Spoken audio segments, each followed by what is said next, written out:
Doctores, para continuar con las sesiones, eh, ahora vamos a saltarnos hasta la primera unidad y vamos a hablar sobre patología de cavidad oral. Esto, bueno, ya lo saben. Recuerden que tenemos los cuatro tipos de epitelios, perdón, de tejidos: epitelial, mesenquimal, hematolinfoide y nervioso, ¿no? El epitelial, dependiendo ya sea de las características morfológicas de la célula, puede ser cilíndrico o puede tener este acomodo estratificado, pseudoestratificado o cúbico, o bien dependiendo de lo que esté produciendo, podemos mencionarlo como un epitelio seroso, mucinoso o mesotelial. Mesenquimal, pues se refiere a todo tejido de sostén, como aquí se los estoy mencionando. Tenemos el tejido hematolinfoide y el tejido nervioso. Y recuerden, las enfermedades las podemos clasificar en inflamatorias, infecciosas, autoinmunes y neoplásicas. Y dentro de las neoplásicas, recuerden que una neoplasia puede ser benigna y maligna. Y en este inter, entre estas dos, se encuentran las lesiones predmalignas, que es lo mismo que displasia o neoplasia intraepitelial. Entonces recuerden cuáles son los epitelios. Un epitelio es el que reviste las superficies o conforma el parénquima y, bueno, las distintas formas en que podemos nosotros mencionarlo, ¿no? También puede ser por su localización, puede ser un epitelio hepático, pancreático, piel o mucosas. Y como tal, pues en base a su función o lo que producen, pues también podemos hacer mención de ellas. Dentro de las neoplasias más frecuentes de cavidad oral, la más frecuente es el carcinoma escamoso. ¿Por qué? Recuerden que la mucosa está revestida o está conformada por epitelio escamoso no estratificado, perdón, estratificado no queratinizante, y reviste toda la cavidad oral, o sea, desde lo que viene siendo paladar, viene siendo carrillos, orofaringe, esófago, laringe, por ejemplo, las encías. Todo esto es cavidad oral. Por lo tanto, pues al ser el epitelio más abundante en esta localización, pues lo esperado es que dentro de las neoplasias malignas, el más frecuente, pues es el que se origina del epitelio escamoso. Recuerden que en la piel lo que tenemos es un epitelio queratinizado. A diferencia de las mucosas, la piel pues sí produce queratina. ¿Cuáles son las neoplasias más frecuentes, malignas en cavidad oral? Bueno, pues nuevamente nos vamos a guiar por los versículos de la OMS, y lo que mencionan es que dentro de las neoplasias malignas, perdón, tenemos, bueno, como tal, el carcinoma escamoso, y tenemos otro tipo de neoplasias que son frecuentes dependiendo de también los órganos que encontremos aquí, como vienen siendo las glándulas salivales. Entonces recuerden, la piel también es un epitelio escamoso. La característica es que sí queratina, y aparte tiene una capa granulosa, cosa que en la mucosa no. Y vean un acercamiento de la piel. Esta es la queratina y esta es la capa granular. Tiene una capa basal, un estrato espinoso o córneo, tiene la capa granular y tiene como tal ya el estrato superficial donde está la queratina. Entonces es un epitelio estratificado, queratinizado, escamoso. En cambio, en las mucosas no. Las mucosas también tienen un epitelio escamoso, pero las mucosas no van a tener una capa granular y no producen queratina. Las capas pues se clasifican en una capa basal, intermedia y superficial. En la capa basal nosotros vamos a encontrar las células madre. Las células por lo general implica a tres capas, que puede ser normal el número de capas basales. Su característica es que los núcleos son un poco más grandes a comparación del citoplasma, ¿no? O la relación núcleo-citoplasma es 1 a 1, o sea, hay poco citoplasma. Conforme la célula va madurando, aquí se origina, va madurando, esta célula va teniendo más cantidad de citoplasma y el núcleo se va haciendo más pequeño hasta que llega a su capa superficial, donde básicamente pues ya el núcleo puede estar pipnótico o bien puede incluso ya estar ausente. Debajo de la mucosa, recuerden que es este epitelio escamoso, no queratinizado, y debajo de ella tenemos la submucosa. La submucosa es tejido fibroconectivo, tejido adiposo, y profundamente ya podemos encontrar músculo estriado. Bien, entonces recuerden, el epitelio que reviste las mucosas es un epitelio escamoso no queratinizado. Y las capas, recuerden que tiene una capa basal.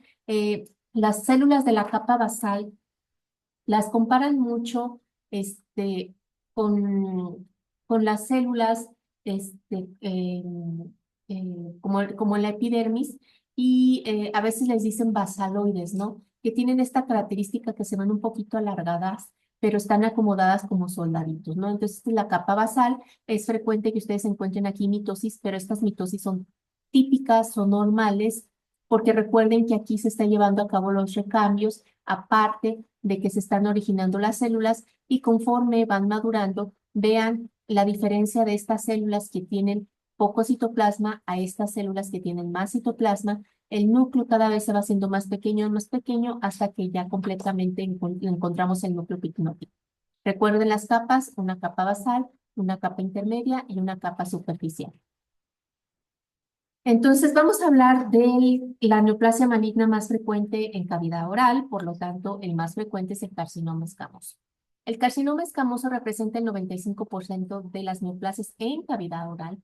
El 5% restante son los adenocarcinomas. Y generalmente, si ustedes diagnostican un adenocarcinoma en cavidad oral, pues probablemente ese se esté originando de glándula salival, porque recuerden que dependiendo del origen de la neoplasia o del epitelio donde se está originando, pues es la característica que va a tener este tumor, ¿no? Si está formando estructuras glandulares, como es el adenocarcinoma, bueno, pues lo más seguro es que se esté originando de algún órgano que tenga glándulas. Corresponde a la sexta neoplasia más frecuente en el mundo. Vean discretamente un poco más en hombres, en el caso de encías, y pero representa un poquito más en labios. En México, pues esta neoplasia es muy frecuente, tiene una incidencia entre el 1% al 5% de las neoplasias malignas. El carcinoma escamoso, también ustedes lo pueden encontrar como carcinoma epidermoide. Yo en lo personal, a mí me gusta más nombrarlo como del órgano como se esté o de donde se esté originando. Por ejemplo, si es el epitelio escamoso, pues yo le digo carcinoma escamoso. Decir epidermoide, pues es como que hacer relación al epitelio de la piel, pero dicen, bueno, pues es un epitelio escamoso. Pues sí, finalmente también es un epitelio escamoso, pero decir epidermis hace relación a eso, a la piel. Patogenia. Puede ser multifactorial, se ha asociado a aquellas personas que abusan en el hábito del tabaco, el alcohol, en la India por el uso de la pan mascada, se han estado expuestos a radiación, una higiene oral deficiente, claro, porque es un evento crónico, y hay variantes oncogénicas que participan, o que se han asociado o dentro de la patogenia del carcinoma escamoso, como es la infección por virus del papiloma humano, principalmente el 16 y el 18, y su principal localización es en amígdalas, en la base de la lengua y la faringe. Vean, el carcinoma escamoso, pues la etiología, pues también depende de dónde se esté originando, qué otros factores pueden estar asociados. Su supervivencia a 5 años se menciona cuando empieza a ser así un poquito indolente, es del 80%, pero ya en estadios avanzados, pues es del 20%, sí se reduce bastante. Aquellos que están asociados a infección por virus del papiloma humano, se menciona tiene una mayor supervivencia o la supervivencia es a largo plazo. Entonces, aparentemente este virus, pues bueno, favorece o tiene buen pronóstico para estos pacientes. Los tumores primarios múltiples, que pueden ser sincrónicos o asincrónicos, se le conoce como cancerización de campo. ¿A qué hace referencia esto? A que se ha visto que estos pacientes que tienen carcinoma escamoso en cavidad oral pueden presentar otro tipo de tumores o neoplasias en otros órganos, ¿verdad? O en sitios aledaños, pero diferente al carcinoma escamoso. A esto se refiere con cancerización de campo. Em, es importante detectar toda lesión premaligna porque, bueno, de esto pues depende mucho la supervivencia. Em, con respecto a la cancerización de campo, pues es, es lo que se menciona, son neoplasias malignas primarias múltiples. O sea, a lo mejor el paciente puede tener un carcinoma escamoso, puede tener un linfoma, o puede tener algún tipo de sarcoma. Que hace referencia a dos o más tumores malignos distintos que se generan en el paciente. Y según, en base a los criterios propuestos, se requieren de varias condiciones para calificarlo como neoplasias malignas primarias múltiples. Que estas neoplasias pues sean confirmadas como malignas, que tengan los hallazgos histológicos para poderlas diagnosticar y que siempre y cuando se excluyan metástasis de la neoplasia, a lo mejor que identificamos de primera instancia, a lo mejor si es un carcinoma escamoso, que la otra neoplasia que yo esté viendo, pues no sea un derivado o que no se esté originando como tal de carcinoma escamoso, porque el carcinoma escamoso tiene variantes. Puede tener una variante sarcomatoide y semejar un sarcoma. Bien, se pueden clasificar también en base al tiempo en que éstas se presentan, por ejemplo, sincrónicas, cuando se detectan simultáneamente o en el rango de 6 meses, ¿no? Y metacrónicas, este es cuando ya se diagnostica después de 6 meses de hacer el diagnóstico del primer tumor. Es decir, a lo mejor yo diagnostico un carcinoma escamoso en estas fechas de diciembre y para marzo le estoy diagnosticando al paciente a lo mejor un linfoma. Está dentro de los 6 meses, por lo tanto se consideran como sincrónicos. Son neoplasias completamente distintas, pero están en este rango de tiempo. Y metacrónicas es cuando tienen más de 6 meses. Dentro del punto de vista molecular, estos carcinomas, aparte de incluirse factores de riesgo como es el tabaco, se ha visto mutaciones en la vía de este gen supresor tumoral P53, del P63 y del NOSH1. Aquellos que están asociados a infección por virus del papiloma humano, sobre todo, pues se ha identificado la sobreexpresión de esta proteína P16 y de E6 y E7, las cuales, al estar presentes estas proteínas que forman parte del virus del papiloma humano, su función es inactivar las vías de P53 y del retinoblastoma. Retinoblastoma, recuerden que estas moléculas participan en el ciclo celular y son las que permiten, si la célula va a continuar su crecimiento y diferenciación o inhiben como tal, ¿no? O sea, son genes supresores tumorales, entonces si la célula tiene algún tipo de defecto, pues la va a encaminar hacia la apoptosis. Entonces, si están inactivadas, pues la célula neoplásica que tenga algún defecto va a seguir proliferando y va a sobrevivir. Bien. em, el carcinoma escamoso principalmente se localiza en lengua, vean, en cara ventral y en el piso de la boca. Como aquí pueden ver la lengua, este es el piso de la lengua. Aquí ven en el borde lateral de la lengua. Y cuando ustedes tengan estas lesiones, normalmente los clínicos se las refieren como, se observa una lesión leucoeritroblástica o leucoplaquia, ¿no? Leucoplaquia o eritroplaquia. Eritroplaquia, bueno, pues vean porque se ve en una superficie rojiza de bordes irregulares, y leucoplaquia porque se ve una lesión blanquecina.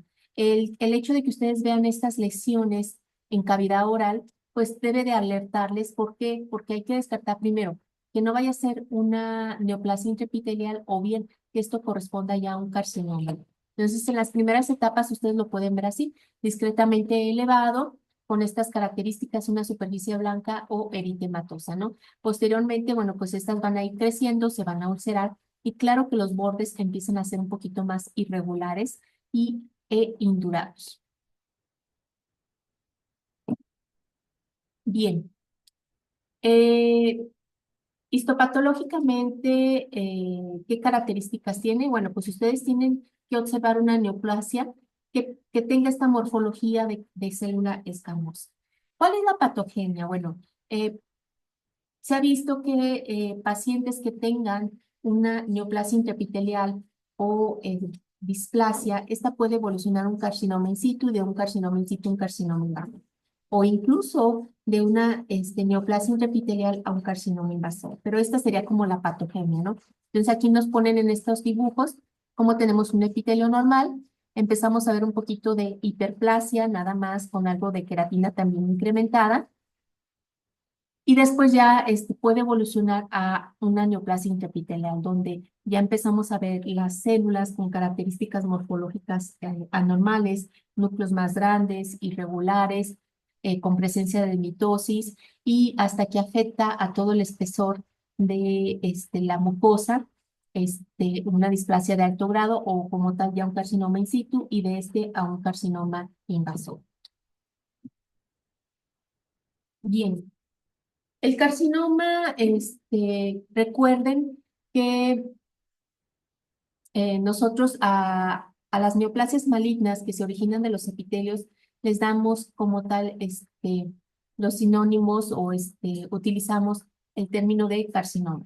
Carcinoma hace referencia a una neoplasia epitelial maligna, pero en este caso le estamos agregando escamoso, queratinizado o no queratinizado, dependiendo de dónde se esté originando, si de las mucosas o de la piel. Entonces, si es de piel, pues nosotros lo que podemos decir es carcinoma epidermoide o carcinoma escamoso queratinizante. En el caso de mucosa, de preferencia carcinoma escamoso no queratinizante. Y aquí tenemos la evolución de una hiperplasia donde solamente hay un incremento en el número de células del epitelio escamoso, pero no tiene ninguna alteración morfológica. En cambio, en displasia o neoplasia intraepitelial, ya empezamos a ver los núcleos irregulares, agrandados, con poco citoplasma, mitosis, y ya como tal un carcinoma in situ. Recuerden que el carcinoma in situ se caracteriza porque aún preserva la membrana basal o las células neoepiteliales. E invasor, bueno, cuando ya sobrepasa esta membrana basal. Aquí nos pone la OMS, cuáles son las neoplasias más frecuentes en cavidad oral. Vean, de aquellas que tienen un origen epitelial, pues el carcinoma escamoso, nos está manejando la neoplasia intraepitelial de bajo y alto grado. Vean, aquí empieza a mencionar la leucoplaquia, ¿no? Que es como una característica macroscópica que si ustedes la ven, bueno, tienen que poner mucho cuidado. Ahí están las neoplasias. Y nuevamente aquí este es el labio superior, labio inferior, y vean como parte de la encía tiene esta área blanquecina de bordes irregulares, lo que se le conoce como leucoplaquia. Entonces hay que ver si esto corresponde a una neoplasia intraepitelial o a un carcinoma in situ. Y bueno, aquí en estas 4 fotos yo les muestro un epitelio normal. Este es un epitelio escamoso no queratinizado porque no tenemos capa granular, no hay queratina. Pero vean en la siguiente foto, empezamos a ver cómo hay un incremento de estas células que semejan mucho a la capa basal. Normalmente tenemos de 1 a 3 o 2 capas, pero vean aquí cómo ya hay un incremento en número. Las células, pues la característica es que tienen núcleos más grandes con escaso citoplasma con presencia de mitosis atípicas, ¿no? Y está afectando al primer tercio. Cuando afecta al primer tercio, es una neoplasia intraepitelial de bajo grado. En cambio, en esta otra imagen, vean cómo ya estas células ya se desorganizaron, ya están afectando hasta el tercio, más allá del tercio medio, y esto, bueno, pues correspondería a una neoplasia intraepitelial de alto grado. Y ya como tal, bueno, pues este es un alto grado porque vean cómo las células ya afectaron hasta la superficie, ¿no? Vean este núcleo enorme, o sea, está muy, muy superficial, ya están desorganizadas, ya no se ven tanto como soldaditos, los núcleos agrandados, esto pues ya corresponde a un carcinoma in situ, o bien puede corresponder a una neoplasia intraepitelial, escamosa de alto grado, lo que antes era una displasia severa o displasia grado 3.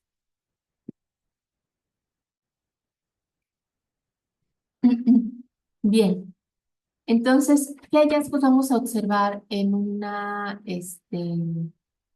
por ejemplo, en una hiperplasia? Pues vamos a ver como un aumento en el grosor de la pared del epitelio escamoso, y esto se debe a extensas y una proliferación de células, pero se ven tranquilas, no se ven desorganizadas, ni muestran atipia. Bien. Eh, ¿Cuáles son las características que vamos a tomar en cuenta para valorar los cambios displásicos? Empieza a haber un aumento de la relación núcleo-citoplasma, es decir, el núcleo en capas más superficiales permanece o continúa estando grande con escaso citoplasma, ¿no? Y aparte los núcleos empiezan a ver un poquito irregulares, lo que decimos pleomorfismo. En mitosis empiezan a incrementar, o sea, es normal encontrarlas, porque aquí es donde se lleva a cabo el recambio, pero no es normal encontrar tantas o en una gran cantidad. Em, Otra, bueno, pues ya los núcleos, aparte de empezar a proliferar con estas características, empiezan a desorganizarse. Em, lo ideal, bueno, pues antes se decía que era displasia leve, moderada y severa. Todo epitelio escamoso, nosotros podemos dividirlo en tres. La capa basal es el primer tercio, segundo tercio y tercer tercio. Cuando está afectando el primer tercio, pues es una displasia leve. Si está afectando el segundo, moderada. Y si está afectando a todo el espesor, es severo. Ya actualmente lo que se pretende es utilizar neoplasia intraepitelial como tal, y ya se le da el nombre dependiendo del órgano que estemos hablando, ¿no? Aquí, por ejemplo, sería neoplasia intraepitelial, estamos a bajo grado, displasia leve, y de alto grado, moderada y severa.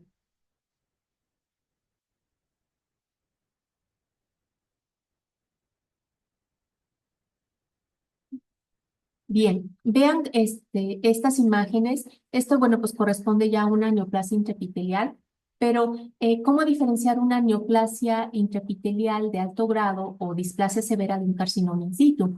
En realidad no hay un criterio histológico que nos pueda ayudar y decir, ah, bueno, este es un carcinoma in situ. O a lo mejor alguien más opina y dice, no, esta es una displasia de alto grado. No lo hay. ¿Por qué? Porque ambas tienen las mismas características. Entonces, si ustedes emiten un diagnóstico de displasia severa, displasia de alto grado, básicamente para los clínicos indica como tal ya un carcinoma in situ y lo tratan como carcinoma in situ. Aquí nuevamente les pongo algunas de las características. Básicamente es que hay pérdida de polaridad, es decir, los núcleos ya no se encuentran como soldaditos, están desorganizados. Hay un incremento en el número de células de la capa basal con estos cambios anormales que indican displasia. Y vean, aquí está el epitelio escamoso, pero si ustedes distinguen, se ven como que distorsionado, un poquito como ese tinte basófilo, pero nos llama la atención que tiene unas células grandísimas. Esto, bueno, pues es un carcinoma in situ. Vean aquí también un carcinoma in situ, cómo está queratinizando. Y en un acercamiento, vean el epitelio escamoso. Vean, este núcleo está enorme. Vean este otro núcleo, están pleomórficas con poco citoplasma, realmente pues tienen un comportamiento agresivo. Ahora, ¿qué pasa con el carcinoma invasor? Se dice que es carcinoma invasor cuando sobrepasa la membrana basal, es decir, ustedes ven aquí esta neoplasia, esta es su membrana basal, es como su límite, y esta es la membrana basal. Pero ¿qué pasa cuando sobrepasan esta membrana basal? Empezamos a encontrar estos nidos, pues bueno, ya como tal, igual, o sea, sigue correspondiendo a un carcinoma como tal, pero ya no in situ, sino invasor, ¿no? O sea, ya sobrepasó la membrana basal y ya está afectando tejidos profundos. ¿Cómo se ve un carcinoma escamoso? El carcinoma escamoso, como tal, ustedes tienen que ver un epitelio escamoso. O sea, cuando ustedes ven el tejido que corresponde a un tumor, lo primero que les va a llamar la atención es que, o lo que ustedes tienen que tomar en cuenta más bien, es a qué semeja, a qué me recuerda. Por ejemplo, si yo veo esta imagen de un tumor, bueno, pues esto me recuerda mucho a epitelio escamoso y está queratinizando, ¿no? Entonces, por lo tanto, pues esto corresponde a un carcinoma escamoso invasor. ¿Por qué? Porque ya está afectando el estroma. Y bueno, pues también hay que gradificarlo si es bien moderado, poco diferenciado, en base a qué tanto semeja al epitelio escamoso, ¿no? Si semeja mucho al epitelio escamoso, bueno, pues sería un bien diferenciado, moderadamente diferenciado cuando empezamos a ver a lo mejor áreas que semejan mucho a un escamoso, pero empezamos a ver estas áreas poco diferenciadas. Y ya como tal, poco diferenciado, pues básicamente estaríamos viendo estos nidos de células o células individuales en ese contexto.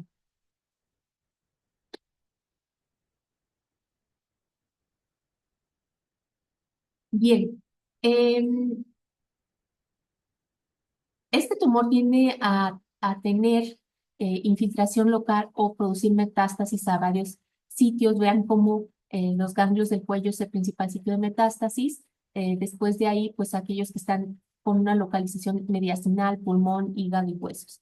Em, Esta neoplasia es agresiva, tiene una progresión rápida y con un riesgo de desarrollar metástasis, ¿no? Para ello, bueno, pues hay que considerar varios factores: cuánto mide el tumor, en qué estadio ganglionar se encuentra, es decir, eh, tratar de disecar todos los ganglios posibles, y en base a esos ganglios hay que decir cuántos son positivos, cuáles son negativos. Y bueno, pues se entrega este reporte al médico. ¿Por qué? Porque también tiene una implicación pronóstica.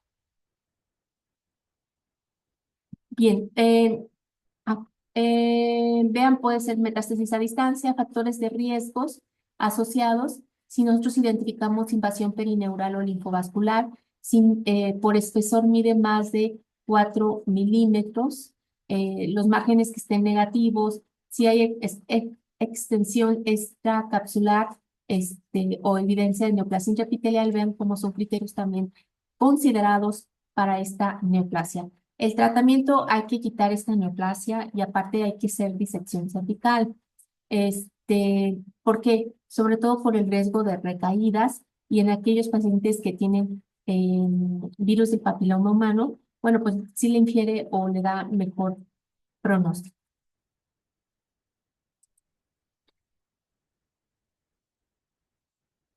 Bien, jóvenes, vamos a dejarle aquí.